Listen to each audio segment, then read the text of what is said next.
We're back to reading the Book of Three by Lloyd Alexander. We're on to Chapter 2, The Mask of the King. Henwin had vanished. Ahead, Taran heard a thrashing among the leaves. The pig, he was sure, was keeping out of sight in the bushes. Following the sound, he ran forward, and after a time the ground rose sharply, forcing him to clamber on hands and knees up a wooded slope. At the crest of the forest, I got a text. Sorry. At the crest the forest broke off before the meadow. Taran got a glimpse of Henwin dashing into the waving grass. Once across the meadow she disappeared beyond a stand of trees. Taran hurried after her. This was farther than he had ever dared venture, but he struggled through the heavy undergrowth. Soon a fairly wide trail opened up, allowing him to quicken his pace. Henwin had either stopped running or had outdistanced him. He heard nothing but his own footsteps. He followed the trail for some time, intending to use it as a landmark on the way back, although it twisted and branched off so frequently that he was not certain at all which direction Caerdalben lay. In the meadow Taran had been flushed and perspiring. Now he shivered in the silence of the oaks and elms. The woods here were not thick, but the shadows drenched the high tree trunks, and the sun only broke through in jagged streaks. A damp green scent filled the air. No birds called, no squirrels chattered. The forest seemed to be holding its breath. Yet there was, beneath the silence, a groaning restlessness and a trembling among the leaves. The branches twisted and grated against each other like broken teeth. The path wavered under Taran's feet, and he felt desperately cold. He flung his arms around himself and moved quickly to shake off the chill. He was, he realized, running aimlessly. He could not keep his mind on the forks or turns of the path. He halted suddenly. Hoofbeats thudded in front of him. The forest shook as they grew louder. In another moment a black horse burst into view. Taran fell back, terrified. Astride the foam-sputtered animal rode a monstrous figure.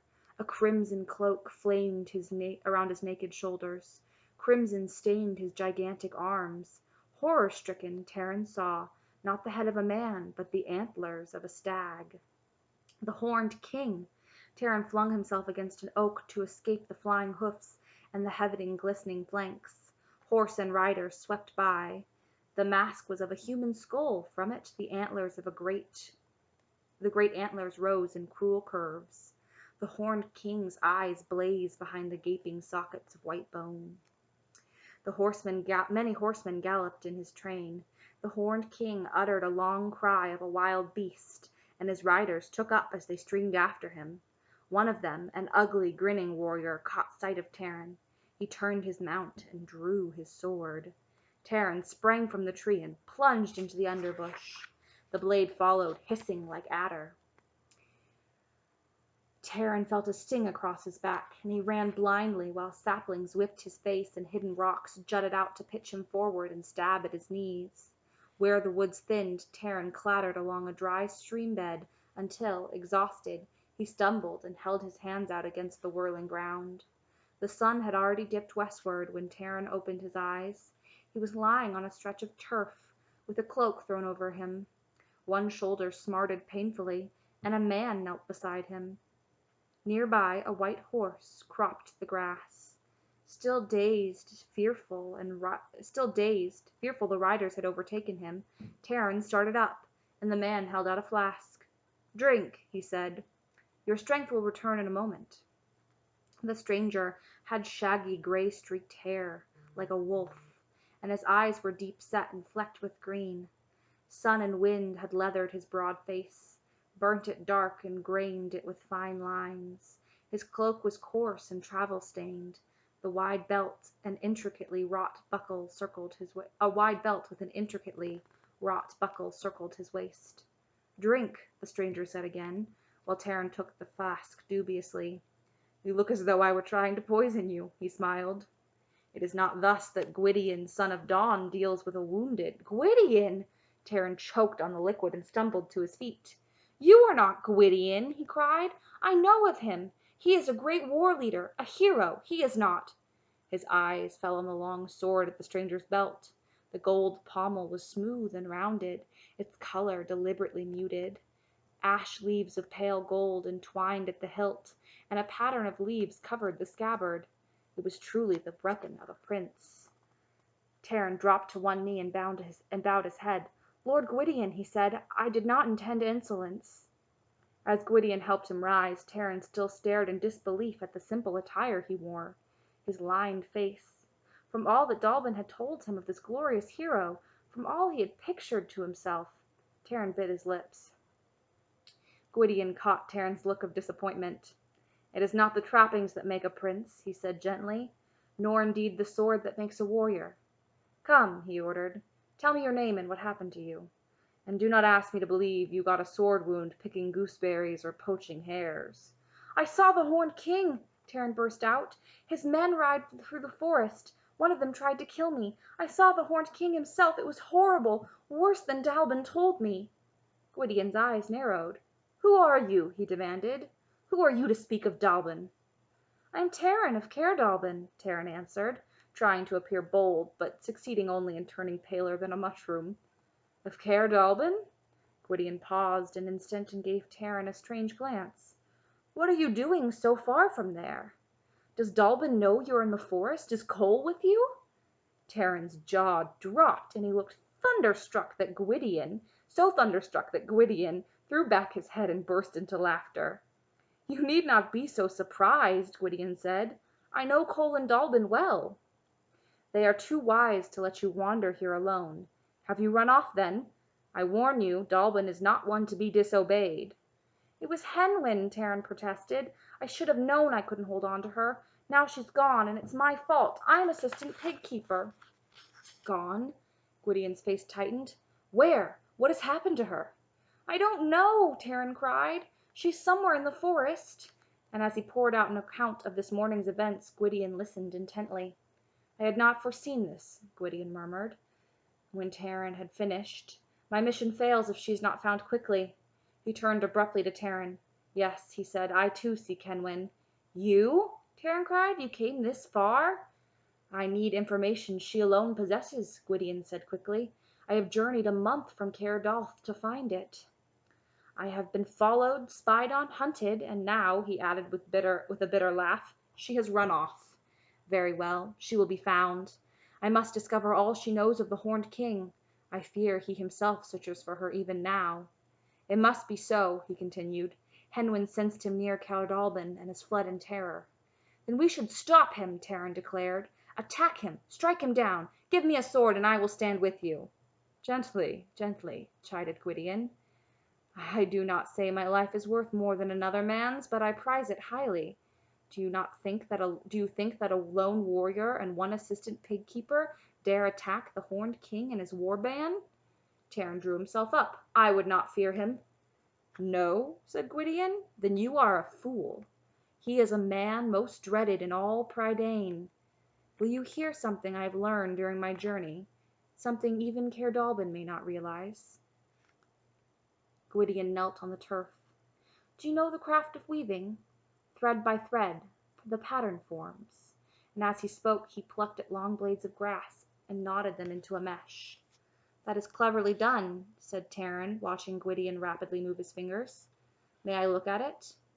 "There is more serious weaving," Gwydion said, slipping the net into his own jacket. "You have seen one thread of a pattern loomed in a Nuven. Aran does not long abandon a Nuven," Gwydion continued, "but his hand reaches everywhere. There are chieftains who lust for power, and it goads them like a sword point.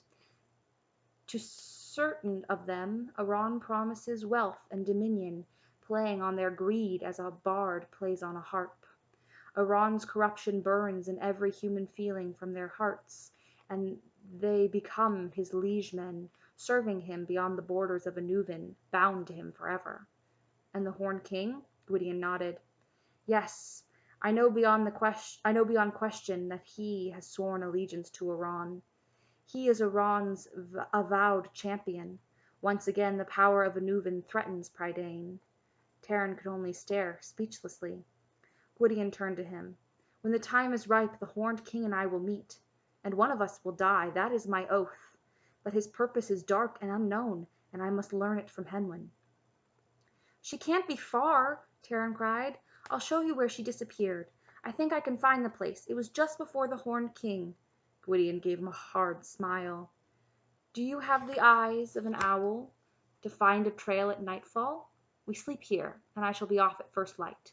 With good luck I may have her back before—" "What of me?" Taryn interrupted. "Henwin is in my charge. I let her escape, and it is I who must find her."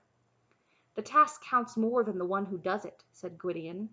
"I will not be hindered by an assistant pig keeper who seems eager to bring himself to grief." He stopped short and looked wryly at Taryn. "On second thought, it appears I will. If the Horned King rides towards Cair Dallben, I cannot send you back alone, and I dare not go with you, losing a day's tracking. You cannot stay in this forest by yourself unless I find some way." "I swear I will not hinder you," cried Taryn. "Let me go with you. Dallben and Cole will see what I can do, and see—" let me try that again. "Let me go with you. Dallben and Cole will see I can do what I set out to do." "Have I another choice?" asked Gwydion. "It would seem, Taryn of Cair Dallben, we must follow the same path. For a little while, at least." The white horse trotted up and nuzzled Gwydion's hand. "Melingar reminds me it is time for food," Gwydion said. He unpacked provisions from his saddlebags. "Make no fire tonight," he warned. "The Horned King's outriders may be close at hand." Taryn swallowed a hurried meal. Excitement robbed him of his appetite, and he was impatient for dawn. His wound had stiffened so that he could not settle himself on the roots and pebbles. It had never occurred to him until now that a hero would sleep on the ground. Gwydion, watchful, sat with his knees drawn up and his back against an enormous elm. In the lowering dusk, Taryn could barely distinguish man from tree, and could have walked within a pace of him without realizing he was more than a splotch of shadow. Gwydion had sunk into the forest itself, only his green-flecked eyes shone in the reflection of the newly risen moon. Gwydion was silent and thoughtful for a long while. "So you are Taryn of Cair Dallben," he said at last. His voice from the shadows was quiet but urgent. "How long have you been with Dallben? Who are your kinsmen?" Taryn hunched against a tree root and pulled his cloak closer about his shoulders. "I have always lived at Cair Dallben. I don't think I have any kinsmen. I don't know who my parents were. Dallben has never told me. I suppose," he added, turning his face away, "I don't even know who I am." "In a way," answered Gwydion, "that is something we all must discover for ourselves. Our meeting was fortunate," he went on. "Thanks to you I know a little more than I did. You have spared me a wasted journey to Cair Dallben. It makes me wonder," Gwydion went on, with a laugh that was not unkind, "is there a destiny laid on me that an assistant pig keeper should help me with my quest?" He hesitated.